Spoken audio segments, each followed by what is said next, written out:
If you look at her, do you see a strong, empowered woman? I see a woman. Welcome to WatchMojo UK, and today we're looking at 10 TV shows that have nothing but contempt for their biggest fans.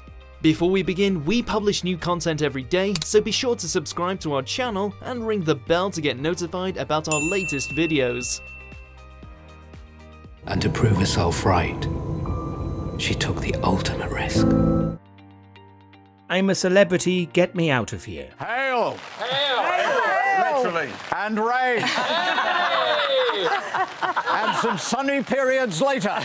ITV tries not to treat its viewers with abject disdain through the show, but we're convinced that many of I'm a Celeb's producers resent the public. That's because the more they spend on a contestant, the quicker the public votes them out. After cementing record-breaking fees to bring in Noel Edmonds, he proved to be so unpopular that he was voted out first. And that was after joining late, too. And looking down there, how are you feeling about your gladiators? Look at this. What a fantastic lineup. We're sure ITV was livid when this happened, especially when it was followed by the very same public alleging that the entire show was a fix. This was apparently because he was feuding with Holly Willoughby at the time. It's always tough being a late entry into camp. How did you find it?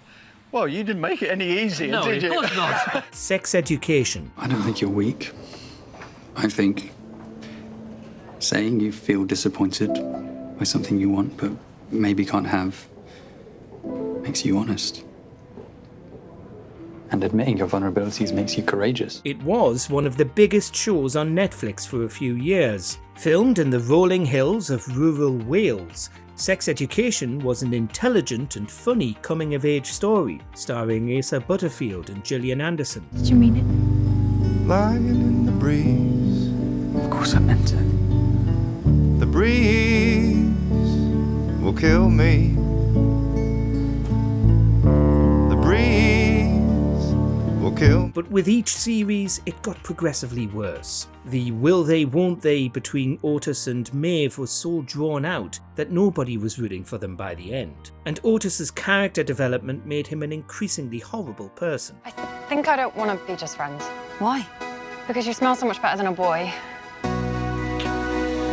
Fan-favourite characters also disappeared between series, and the villains became cartoonishly evil, lacking the nuance that had made the first run so popular. Killing Eve. How do we know what the 12 is? We might just have to kill them all. Another show that just went downhill after a spectacular first series was Killing Eve. Though it made Jodie Comer into a global superstar, its habit of shedding a showrunner every series also led to it losing most of its cast, with the exceptions of Eve, Villanelle and Carolyn.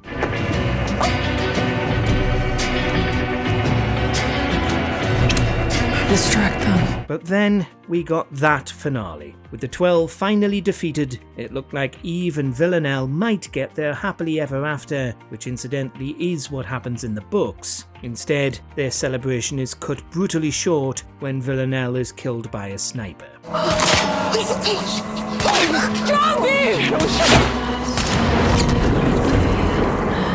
The show ends with her dead in the Thames. The backlash was immense, and while the stars stood by it, Comer admitted that she wasn't surprised people were so angry. Line of Duty. Come off it, no way.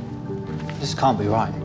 It's recently been announced that a 7th series of Line of Duty is in the works, and after that ending, we're not surprised. But will it actually be worth watching another string of episodes? Perhaps not, since fans are still reeling from the abominable reveal that all along H had been Ian Buckles, and he was finally caught because he hadn't learned to spell the word definitely. If this is right, he's been under our noses from the very beginning. I mean, for God's sake, what does this make us look like? People were outraged at spending so much time watching the show only to get a twist like that, with some suspecting that Buckles was made H because it was so stupid nobody would have been able to figure it out. Ian Buckles, you do not have to say anything, but it may harm your defence if you do not mention when questioned, something you later rely on in court.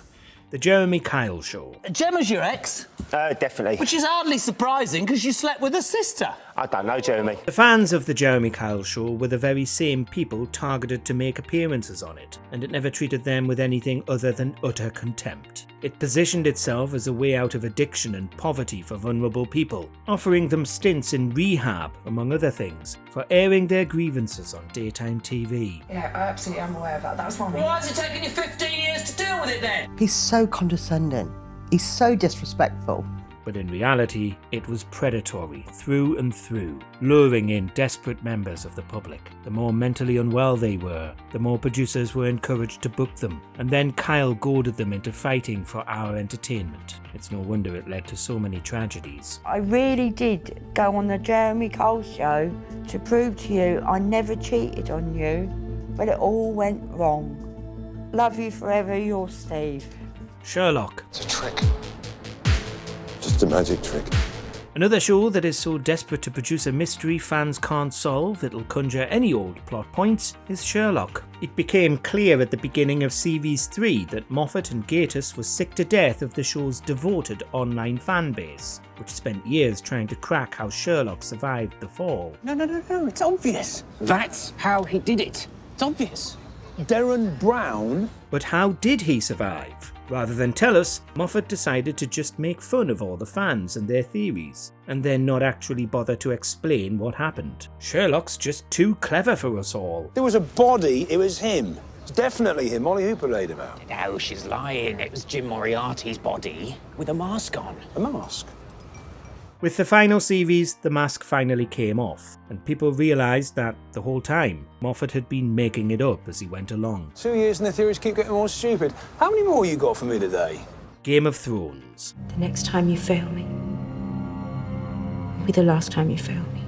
In the grisly aftermath of Game of Thrones' final season, one of the most memorable television events in history, everybody wanted to know how and why this had happened. How had TV's greatest show become so bad? Well, not only did they, of course, run out of books to adapt, but the showrunners said that throughout the later seasons, they constantly wanted to do the unexpected. I've had nothing to do but think these past few weeks about our bloody history, about the mistakes we've made. Unfortunately, with a rabid audience addicted to speculating about what was going to happen, this meant that everything unexpected was, like in the case of Line of Duty, utterly absurd. But I ask you now, if we choose you,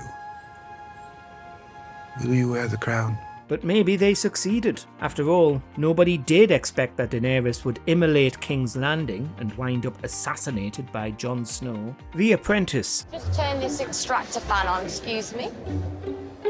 No, it's probably not on at the wall. 1 second. Inevitably, it's fans of The Apprentice who apply to be on the show next, only to be publicly humiliated in the editing room and inevitably hated by viewers at home. But there was one moment that insulted fans of The Apprentice more than any other, when, in 2017, Lord Sugar named 2 people the winner. I'm going to double my investment. I'm going to start a business with both of you. He couldn't choose between Sarah Lynn and James White, so decided, after all that, to invest in both of them, at the cost of £500,000. Now that's nice and heartwarming for them, but did it make a mockery of the show's format and the coveted process the candidates have to go through? We don't know, but it speaks volumes that he hasn't done it since. You've done tremendously well. I'll be seeing you both shortly.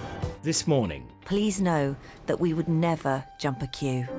The resentment goes both ways on This Morning. For years, audiences were trying to find any reason to hate Philip Schofield and Holly Willoughby, from feud rumours to Qgate. He says he lied to his employer, his colleagues and his friends, but he described getting involved with that younger man as unwise but not illegal. So it can't have been a good feeling at ITV to realise that actually audiences were right not to trust Schofield, because he'd been lying to absolutely everybody for years about his dodgy behaviour behind the scenes. You, me and all of us at This Morning gave our love and support to someone who was not telling the truth. It was also an obsessive fan of Willoughby who plotted to kidnap her, leading to her departure. Since then, fans have been picking apart Ben Shepherd and Kat Deely, seemingly never happy with the presenting lineup. Doctor Who. Now, having seen her adopted child regenerate her body, Tecteun, a scientist and explorer, had a new landscape to explore. A lot of people will argue that the Doctor Who revival started to go downhill after Russell T Davies left the first time. Others still will argue that it was a solid show until Chris Chibnall took the reins. I didn't know any of this. Did you know any of this? But while Davies' second era as the showrunner hasn't exactly been the return to form the BBC wanted, it's still better than the all-time lows of The Timeless Child. Regarded as an insult to the 60 years of lore, this arc revealed that, all along, a mysterious entity called the Timeless Child was the source of regeneration on Gallifrey. The child is you. And then, the Master revealed that the Timeless Child is, in fact, the Doctor. Does Chris Chibnall even like Doctor Who? Or its fan base? You are the Timeless Child. No, I'm not. Let us know in the comments which TV shows you think hate their own viewers. The rest, as they say, is history. Do you agree with our picks? Check out this other recent clip from WatchMojo UK and be sure to subscribe and ring the bell to be notified about our latest videos.